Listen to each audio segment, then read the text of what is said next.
Welcome to the Plain Talk Podcast. I am your host, Rob Port. A little bit later in the show, going to be talking with State Senator David Hogue, a Republican from Minot. He has been a key negotiator, a key mover and shaker on legislation to implement ballot measure 1 from the last election cycle. Of course, it's the quote-unquote ethics measure that was passed by voters and now needs implementing legislation from the legislature, right? Because we amended the state constitution, but now we need actual laws and statute that enforce what we put into the state constitution.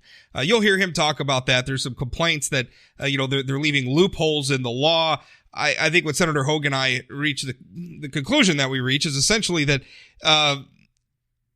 yes, obviously we have to follow whether we like it or not. And I certainly didn't like Measure 1.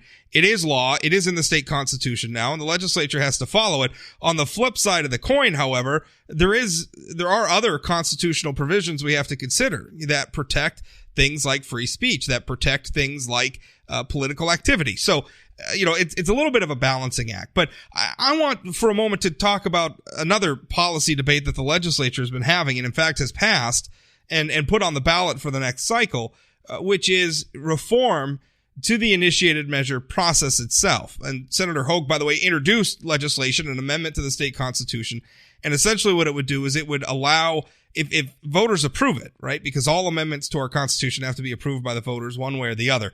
If the voters approve it, what it would do is it would say that any constitutional amendment passed by voters has to be approved by the legislature. If the legislature says yes to it as well, then it goes on the ballot. If the legislature says no, well, then it goes back to the people and the voters get another crack at it. It makes the process of amending our state constitution harder. It makes the process longer. And I think, frankly, both of those are good things. The state constitution is a hugely important document, and it ought not be changed on a whim. Now, what's interesting about the debate around that is a lot of people say, well, that's just, it's the legislature subverting the democratic process. It's the legislature taking power away from the people. And all of that made me think of a quote from one of my favorite authors, Robert Heinlein. He's a science fiction author. You may be familiar with him. If you've ever heard the phrase, there ain't no such thing as a free lunch, well, that was Robert Heinlein from his book, The Moon is a Harsh Mistress. If you've ever heard somebody say that they grok something, well, that's from his book, Stranger in a Strange Land. Hugely influential author. One of his characters was a man by the name of Lazarus Long. He was somebody through certain genetic traits and then scientific enhancements was able to live a very long life. He's a character in books like Methuselah's Children, worth your time checking out, books from the golden age of science fiction. Anyway, he had a quote, and this is his character Lazarus Long speaking, but this is a quote from Robert Heinlein. He writes, I quote, "There are hidden contradictions in the minds of people who love nature, while deploring the artificialities with which man has spoiled nature. The obvious contradiction lies in their choice of words, which imply that a man and his artifacts are not part of nature, but beavers and their dams are." Now, essentially what that means is that if a beaver builds a dam for a beaver's purposes, then somehow that's natural and that's part of nature. But if a man builds a dam for man's needs, or I should say if humanity, right, because man's a little archaic, I don't want to use that term. Let's say humanity builds a dam for humanity's purposes, that's somehow unnatural because somehow humanity is separate from nature. Somehow we are separate from the environment that we live in. Now, what Heinlein argues is that that's baloney. We are, of course, of the world that we are also in. We are of the world that we are changing, just as beavers are of the world that they are changing. We are part of nature, too. And so bringing that back to the debate over initiated measures, people who argue that the legislature is somehow, sinning against the gospel of direct democracy, I would point out that the legislature is the will of the people too. And this is something I think a lot of people overlook. We get so caught up in this idea that, the electorate is infallible. We have a lot of different avenues through which we make public policy. And generally we agree that the legislative branch is part of it and the executive branch is part of it and the voters are part of it. But we also have a system of checks and balances on all these different types of policy making. We don't ever concentrate power in any one area. And usually we have a process through which public policy must go through so that it's vetted. You know, things like committee hearings, things like public hearings. I mean, it's, an amendment process. I mean, usually that's how it works in the legislature, right? A bill gets introduced, it goes to committee, it goes to a floor vote in one house, and then if it passes there, it goes over to the next house, and it gets a committee hearing, and it gets amendments, and then it gets a floor vote, and then if the two chambers pass substantially different bills, then they have to have a conference committee and hammer out those bills until each chamber concurs with a final bill, and then it goes to the executive branch, and the executive branch makes an informed choice about whether they're gonna, the governor's gonna sign it into law, or if the governor's gonna veto it, and then if the governor vetoes it, it can go back to the legislature, and the legislature can override that veto, and it's a really complicated process with all sorts of opportunities for the public to weigh in, for the law to be amended. It's a good process. Not a perfect one, but a good one. And it's rigorous. And it bears no resemblance at all to the initiated measure process. Now, I should add here that the amendment that's going to be on the ballot next year would only affect constitutional amendments. So if you're thinking about starting a ballot measure campaign to amend this just state law, just state statute, everything about that would remain the same. But if we're going to amend the Constitution, there's going to be a more rigorous process if this amendment is passed, and it should pass. And it's not some sort of assault against the will of the people, because again, the legislature is the will of the people as well, right? I mean, the legislature is elected of the people. I don't understand people who will, thump their chests and go on and on about the wisdom of the people and how the will of the people and how, the initiated measures are the most purest expression of the will of the people. And then, act like our legislators are a bunch of corrupt idiots who are out of touch and have no idea what the people want.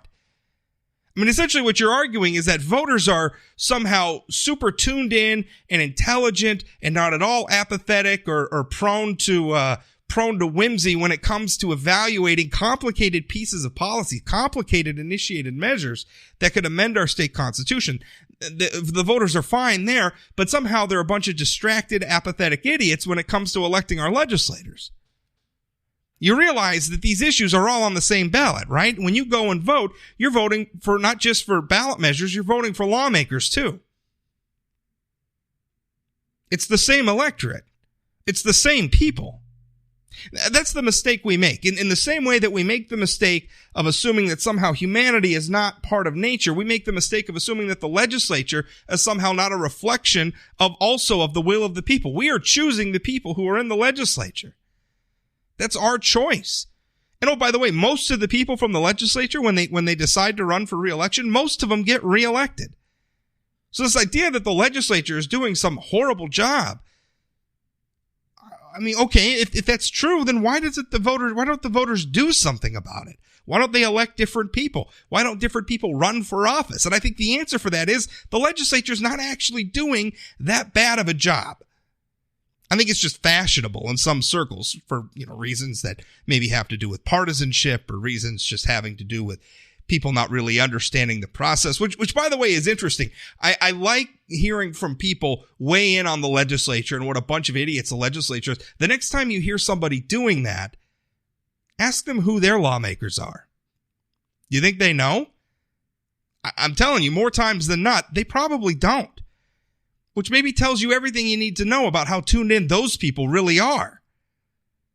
I think it's a very childish construction, this idea that, the initiated measure process is the purest reflection of the will of the people. I mean, it's really not.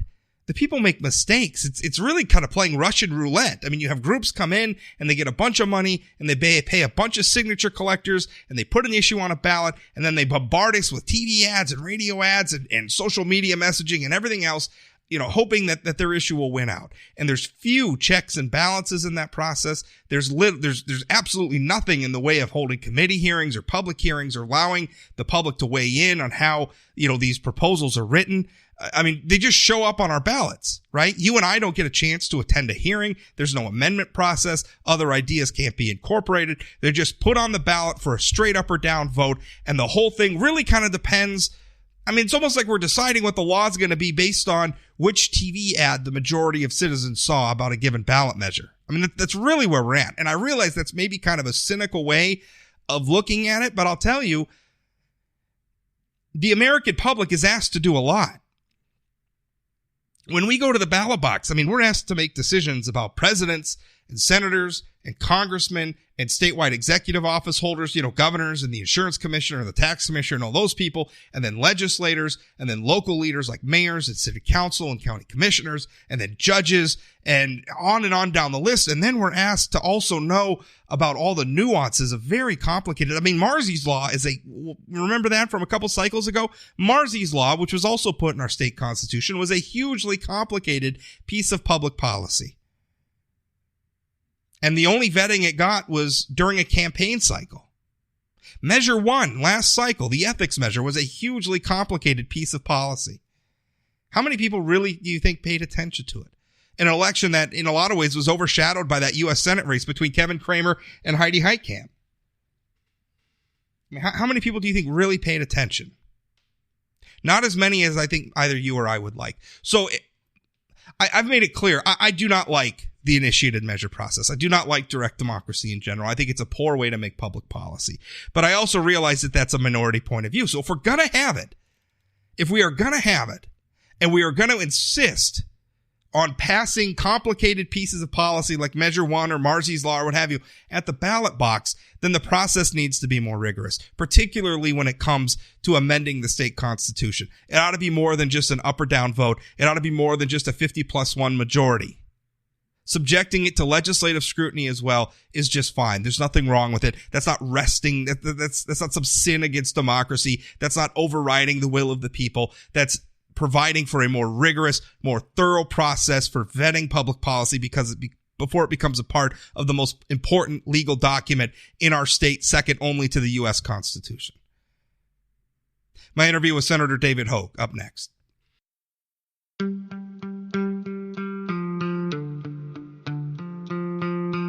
This episode of the Plain Talk Podcast is brought to you by Energy of North Dakota. Oil and natural gas from North Dakota strengthens all of America. And through our abundance of talents, innovations, and technologies, energy responsibly produced here translates to worldwide economic stability. With producers and our communities working together, we're securing a sustainable future that generation after generation can build on. It's all happening right now with Energy of North Dakota. Learn more at energyofnorthdakota.com. Joining me now is Senator David Hogue. He's a Republican from Minot. He's also been one of the leaders in working out, I guess what you would call the implementation legislation from Measure 1. Measure 1, of course, was they called the ethics ballot measure. I have my problems with it. It looks like misguided and certainly, echoing groups like the ACLU. I think it's got implications for speech. I think it's got implications for political participation. I know a lot of the supporters think that they're sticking it to the special interests, but I'll tell you, the deep pocket special interests that you think you're going after, they have lawyers they can hire to find loopholes and get around this stuff. The people you're hurting are the grassroots people who are now going to feel even more intimidated than they already are when it comes to participating in politics. All of that aside, though, one side won the debate, and Measure 1 is something the legislature has to implement. And Senator Hogue, you guys are at a point where you have some legislation. And I was just reading today your colleague, Senator Tim Mathern, Democrat from Fargo, who was also on the sponsoring committee for Measure 1, saying there's too many loopholes in this bill. But first of all, let's start here. Tell us about the implementing legislation. Describe it for us. Okay, well, it does a number of things. As you know, the Measure 1 required the legislature to do several things. One is to establish penalties for violations of Measure 1. And the other thing is to stand up the Ethics Commission and fund the Ethics Commission so it can operate as a small agency within state government. And so we've provided for both of those. We've also, the current law, we regulate lobbyists, and lobbyists are people who are defined, who come before the legislature or go to the governor to advocate for or against a legislative bill. The measure required, and we have expanded our oversight to people who, quote, try to influence state government action, which we've now defined as those people who are advocating for or against the adoption of administrative rules by administrative agencies. So we're going to bring those folks as well as the people who appear before the legislature. So that's kind of a second piece to what we've done. We've also tightened up the reporting requirements for, if you're giving to an organization, but you're really wanting to give to a political candidate or to a initiated measure, those disclosures have to be revealed if you're contributing more than $200 and your intent is to fund a candidate or an initiated measure or anything that's on the statewide ballot. Now, Senator Mathern is saying that you could drive, and I'm quoting now, this is from a report in the Grand Forks Herald written by my colleague John Hageman. He says, I quote, "You can drive a truck through this." Mathern says that the bill includes what he described as financial transparency loopholes, constrains the definition of lobbyist, and limits what it means to influence state government action. The group that backed Measure 1, North Dakota's Republic Integrity, raised similar concerns in an email issued Tuesday evening. Now, he goes on to say, he says, though Mathern said somebody could challenge the bill in court on the grounds it doesn't meet constitutional requirements, he said he hasn't been told directly that's on the horizon. So his implication, Senator Hogue, is that if your legislation doesn't go far enough in implementing the constitutional measure, the state could get sued for people saying, well, we're not following the state constitution. But I think there's an issue there because some of this stuff, if you define lobbyists too broadly, if you require too many reporting requirements, well, then I think you run into a problem at the other end of the spectrum, which are issues like where groups like the ACLU was talking about, where this is political activity. Spending money on politics is protected free speech per the U.S. Supreme Court. Political activity obviously is protected speech, protected activity. If you go too far in regulating that activity, you're going to face a constitutional challenge on the other end of the spectrum. Yeah. Well, I think what you're hearing from Senator Mathern, I think fairly describe it as posturing. And in this process, none of us ever get exactly what we want in a bill. It's always a pushback from other people with other political beliefs, people with other beliefs about what is best policy. And you're exactly right. You could literally require every conversation between somebody who's trying to persuade the governor or another state official to do a certain thing or make a specific appointment or to make a decision on an administrative matter, and you could require all of these people to disclose all of these conversations. And it's just not a workable solution. Yeah. We think we've covered the critical steps to trying to influence government action, which are, of course, all administrative rules, all legislative bills, all actions of the governor with respect to legislative bills. So that's a pretty good swath of, quote, state government action. And the question that maybe Senator Mathern should ask or be asked is, well, he proposed a bill in the Senate, and it didn't address these loopholes he's talking about now. So what has happened? Has he changed his view, or has he have other reasons to speak against the bill? And I submit it's not because the bill doesn't comprehensively address what Measure 1 requires it to do. I would suggest that it just doesn't go, since it's been a learning process for all of us, but I think he's learned more and he wants to keep pushing the bill farther and farther to what I would describe as overbearing, unnecessary regulation. There's one thing that I was concerned about, and maybe you could speak to this a little bit in terms of your implementing legislation. People like me in the media, our work influences government, right? I mean, whether I'm obviously a commentator, right. I'm an opinion guy. So, I mean, sometimes I'll write a post or I'll do a podcast or I'll go on the radio and say, this is how I think it ought to be, right? And then people disagree with me and we have a debate, and that's our society, right? That's what we do. That's all great. Right. You could argue, because we spend, my employer spends, I'll tell you, more than $200 a year employing me, and paying for equipment and hosting fees and all that other stuff. I mean, we're influencing the government. Now, and we also, even our straight reporters, right? I mean, if John Hageman is not an opinion reporter, John Hageman is a straight reporter, but sometimes he uncovers stories that influence policy outcomes. Now, he doesn't necessarily have an agenda. He's not conservative, liberal, or anything like that, but his work, when you do journalism right, it impacts the world around us. So, right. I think there's been a lot of people in the media worried, are we going to have to start reporting what we spend? I mean, what are the requirements there? I'm assuming the media is exempt from this. I wasn't so sure. The original Measure 1, there were no exemptions for us in the media. Yeah, well, I've talked to a number of people because here's the problem with these constitutional amendments. I appreciate you've written a lot about this in the past, but you can't get inside their intent because you can't figure out where this was drafted. Was it drafted, inside the confines of a law firm, in a out-of-state firm? And so what did they intend by these measures? At first we had a thought, well, mate, does this apply to the judiciary? Well, no, it doesn't, because there's nothing in there that includes it. But yet it talks about public officials. Well, all of our state district court judges, all of our Supreme Court justices, they're public officials. So elected, many of them. Yeah, I mean, our state Supreme Court's elected. Our district court judges are elected. Right. So you can make that argument. And so you're trying to get inside their thought process, but there's nothing that you can do because the measure was not vetted. It didn't have a public hearing process.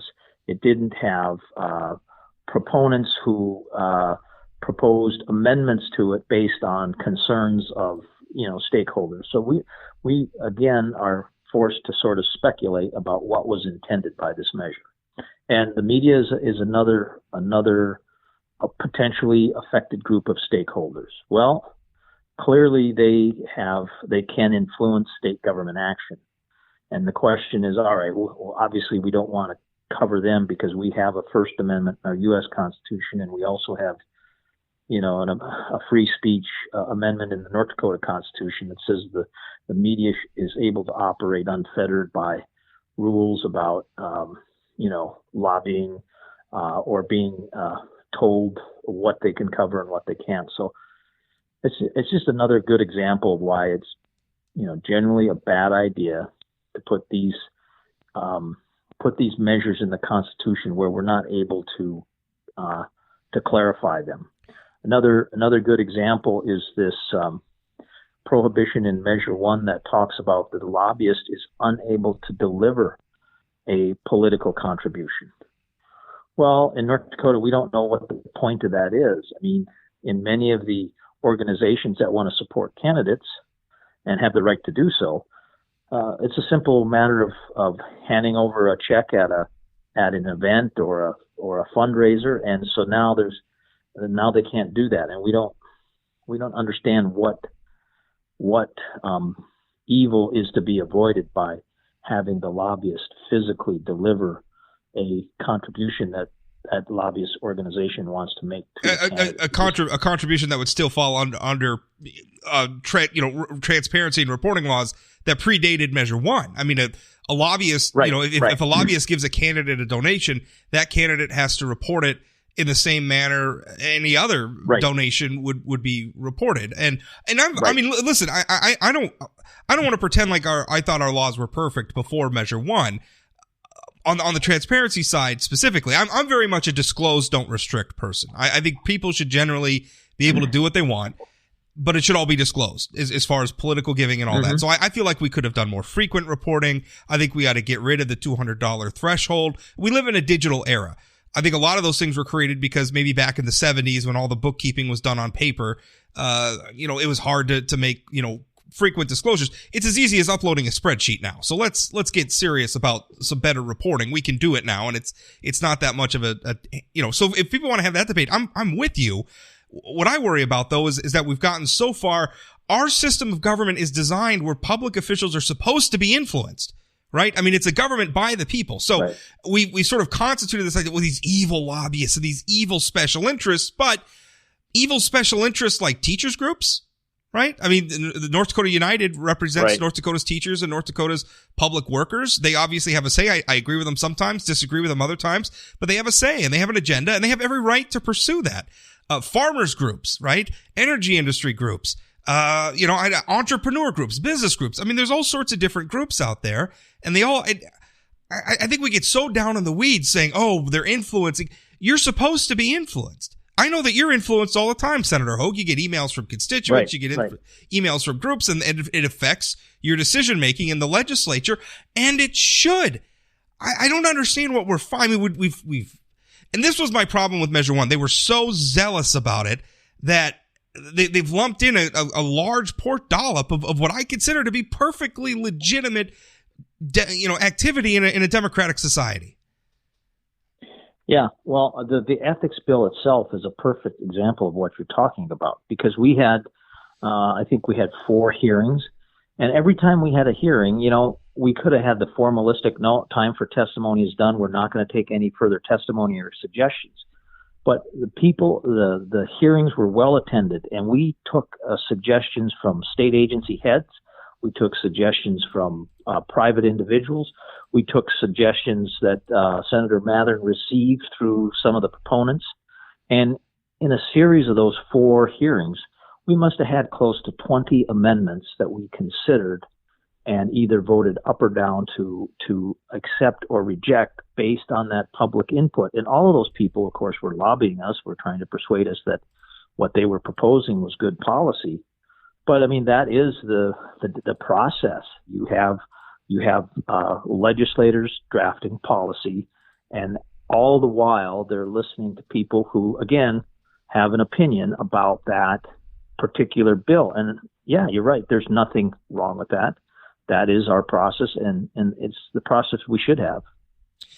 Tell me, just real quickly, where are we at with this legislation? It's supposed to be voted on today, and when I say today, we're recording this on Wednesday. This podcast will be up on Thursday, so we're a little ahead of the game here. But where is this legislation at now?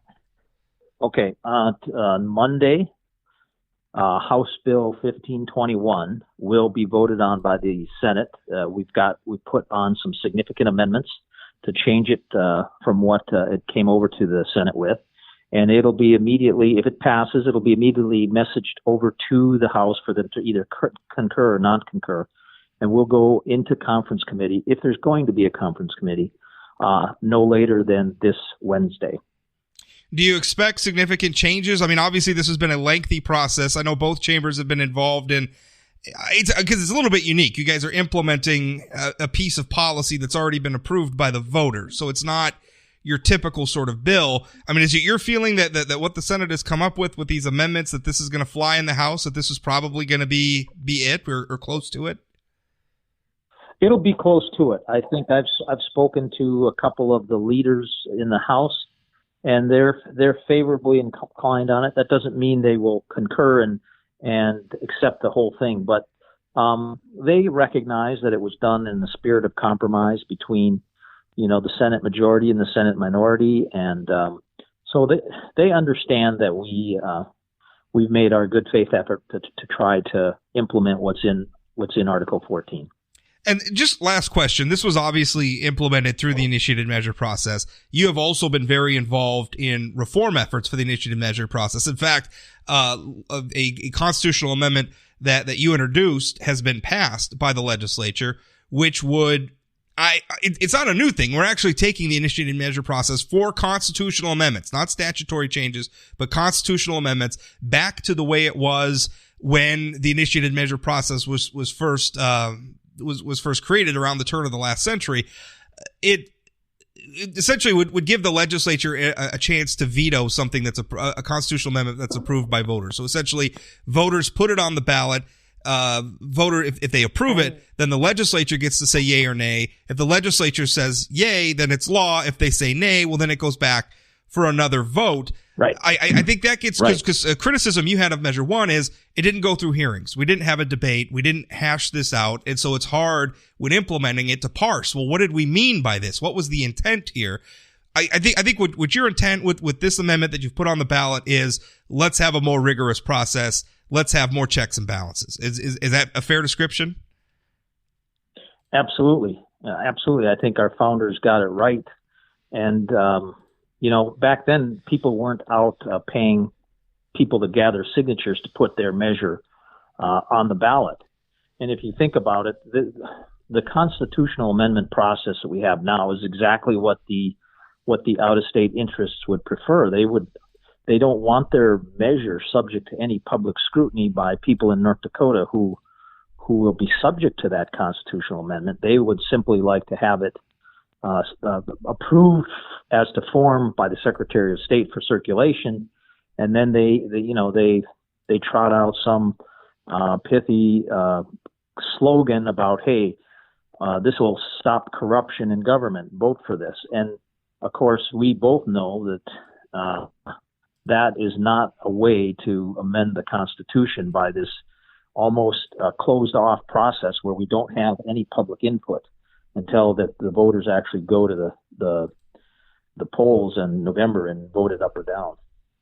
Well, it's going to be interesting to watch. There's a lot of people. We could do a whole nother segment, but you only gave me. So I know you're a busy man down there. You only have so much time. We could do a whole nother segment on the initiated measure process and the proposed reform. And I have a feeling we will be, because that is going to be an issue for debate in the next election. Senator Hogue, thanks for your time.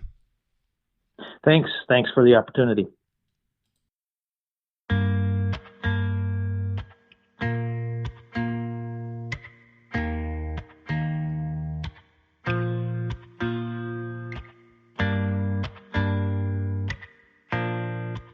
That's it for today's episode. Thanks as always for listening. New episodes come out Monday through Friday, right away in the morning. If you have any feedback on the show, please send it to rob@sayanythingblog.com. You can certainly give me feedback as well via social media.